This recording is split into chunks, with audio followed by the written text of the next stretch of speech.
guys, welcome back to my channel. Today I wanted to do a video talking about the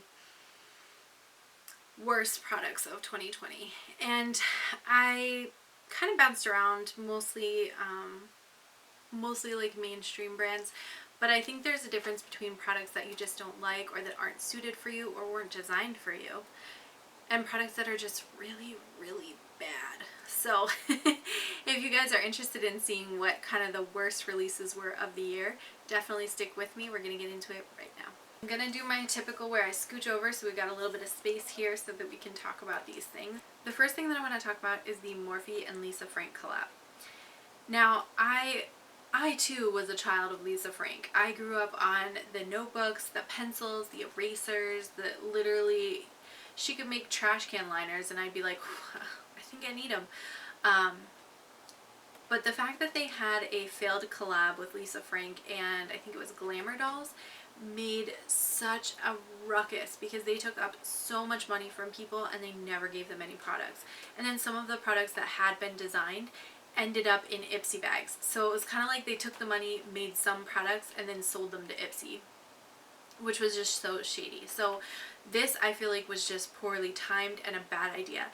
And if somebody in the beauty community was going to take a poorly timed bad idea and turn it into something, it was either going to be Morphe or Jeffree Star. But Morphe beat them to it. For me, this was just not a good collection. I am not going to purchase anything from this collection, and I just don't think it was a necessary addition to makeup at this time. Alright, the next thing is the Huda Beauty Naughty palette. And I think the reason why I find this palette so distasteful is the fact that it just looks so lazy. It is warm toned, kind of burgundy shades, which we have probably a million times over in our collections. And then they chose to make this disgusting, like,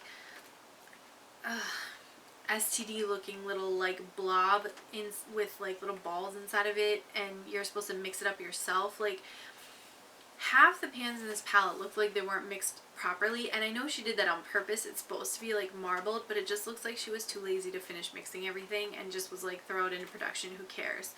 It looks sloppy to me, and yeah, that's not for me. So I think this was a huge miss. I am sure she's just trying to play with finishes, but this should be finished. The next thing that I think was one of the worst releases of 2020 is the Makeup Revolution and Friends collection.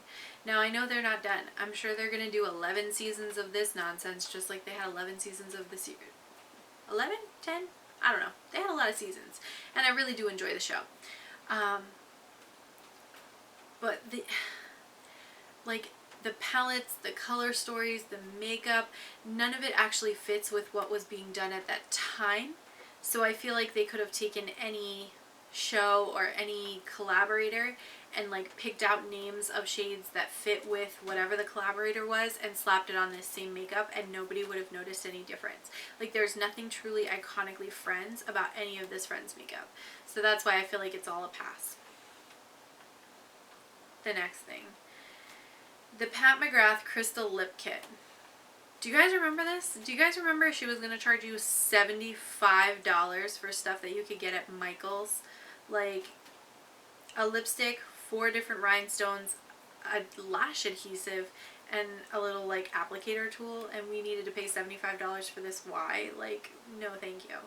This was the most ridiculous thing I saw this year, and I was like, definitely one of the worst releases of the year. Alright, the next one is the main event collection from Morphe, and they had used, I think, 1 or 2 different people to kind of promote this, but it really like wasn't promoted, and the colors that they picked out for this were so hideous that I just don't understand who approved this. Like, it's weird silvers, there's lots of pressed glitters, there's hot pinks that don't go with anything. Like, it just was such an odd collab and an odd release that I think just fell so flat. So for me, this is one of the worst releases of the year. Okay. The next thing to talk about is the Sephora collection Pumpkin Infused brush and sponge sets. Now, they put pumpkin powder inside of these products to help you better apply your makeup, but I just think it's so gimmicky and so ridiculous that nobody needs this. This should have fallen on the floor at the ideas table. It should never have been something somebody picked up and ran with. It's not a good product, and it's unnecessary. Another unnecessary product is the MAC Cosmetics Fix and Vibes collection. And so it was a bunch of different Fix Pluses that they did in different colors to make the rainbow. So innovative. And put different scents in it. So this is so unnecessary. Like, you don't need this. You don't need any of this. And none of these things, like Fix and Passion, Fix and Vitality, Fix and Compassion, Fix and Calm. These sprays are not going to give you passion, vitality, calmness. Like, they're not going to give you those things. They're going to, at best, set your makeup, and at worst, just take money out of your wallet. So these were absolutely unnecessary.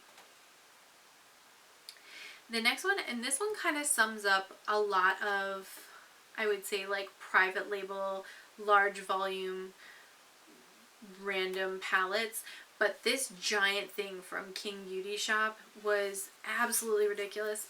I have to imagine Trend Mood only promoted it because they gave her a code to promote it and probably get some kickback from that affiliate code. 99 shades, so many redundant shades. The palette is so busy. There is like designs and print and shimmer and hollow and silver everywhere in this palette. Your eyes get so tired just looking at this palette that this was absolutely garbage. And if you picked it up, I'm sorry for you, honestly, because I don't understand what would have driven you to pick this up when there's actual like good makeup to be had in this world. So there's that. The next one, and I will touch on this only briefly, is the Jeffree Star Cremated palette. I'm sure that the decision to make a palette based on death and cremation was made prior to COVID-19, but the fact that this released during COVID-19 was so thoughtless, and I think it's an ugly palette to begin with, but the fact that you released it during COVID-19 just made it even uglier in terms of, like, how ugly is your soul that you're okay with this. So for me, this was a huge fail of 2020. Yeah, that's all I can say on that. The next one is actually pretty much just an entire brand, and that would be Haus Labs. So they've released a couple of different things. They started with like some eye kits and lip kits, and they moved into an eyeshadow palette called Stupid Love, which you'll see here. Lots of blues, some brighter tones, and then some silvery tones. I can appreciate that they're trying to do something different, but I think the expectation is so high based on the fact that Lady Gaga is such a like wild, over-the-top personality that every time you put out kind of just like medium makeup or like mediocre makeup, nobody's gonna go for it. So I know they released some quads recently, and one of the quads actually looked a little bit cute. It had like a chartreuse and a peach, but it's still not enough of a draw for me to say I need to go to Haus Labs website and make a purchase. So I think they need to maybe consider like rebranding or do something very different to try to save this brand. The next thing is a collab between Innisfree and Mentos, and it was a bunch of different powders. They were limited edition, so thank God this won't be around forever. But they were Mentos scented setting powders, and I just think the weird collabs between makeup companies and like food, like the Tapatio thing, like they're just unnecessary. So for me, this was a huge pass, on top of which I don't really use setting powder, so it's not a product I need, but I just thought it was such a like weird thing to do. Okay, the next one is from a brand I actually really love, and when they produced this and they showed pictures of it, I was like, what is that? Like, that is gross looking. And it's this.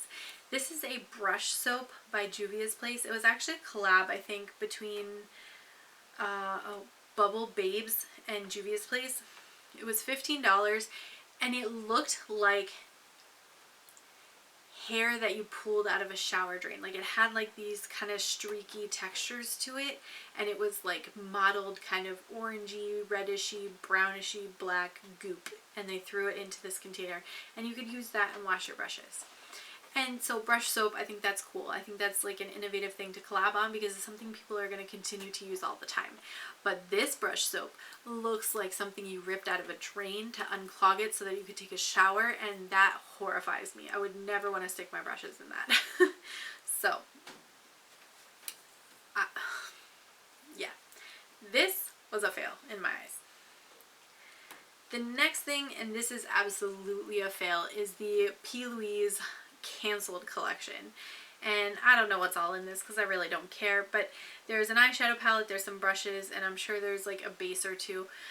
But basically her whole thing is she's a little butthurt because she was using the N-word, and it was filmed and published by her, I believe, onto her Instagram or Insta stories or something like that, and everybody got really mad. And her view of it was because she has so many friends that are, you know, deeper skin toned, and I think her boyfriend or somebody is also deeper skin toned, that somehow gave her the permission to be able to use the N-word hard R. And it doesn't. So I think in an attempt to sort of cloud up some of the media response to that, she came out with a collection called Cancelled, so that when people would search it, they would come up with this instead of coming up with what she actually did, because she does not feel the need to take any type of accountability for her actions, and to my knowledge has not produced any type of apology. So this was just tasteless to the max, and definitely not something I'm gonna pick up. And the last thing that I'm going to talk about is Peachy Queen Cosmetics. Now, typically I would not go after the indie brands because I feel like they're just getting started. They may not have the same like capital and production volumes to be able to do some of the things that, you know, some of the more mainstream brands can do.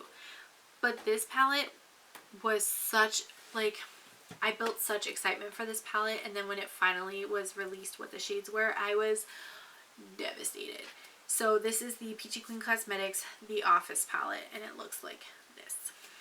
Now, when I saw this palette and I saw there was like 4 different yellows, 1 purple, gray tones, brown tones, I just thought this was so boring. And you had just The Office, you have so much material to work from there. You have awesome ideas for like shade names and stuff that I don't think that you needed to do something this boring, so I was really disappointed in that. I think there are so many cool things that you could have done to make this better. Certainly Peachy Queen, if you ever want to collab and make a Office round 2, I would be happy to help provide you with some shade names and shade colors, because this could be improved upon. I like the idea of it, I just wish it was better executed. Okay, so for me, that is everything that I found this year that I was like, wow, these are the ultimate fails of 2020. I want to hear from you guys down below. What did you think was the biggest fail of 2020, or what were a couple of things that you thought were like, whoa, what a miss? Definitely let me know in the comments down below. Don't forget to like and subscribe before you leave, and I'm going to catch you in my next video. Bye!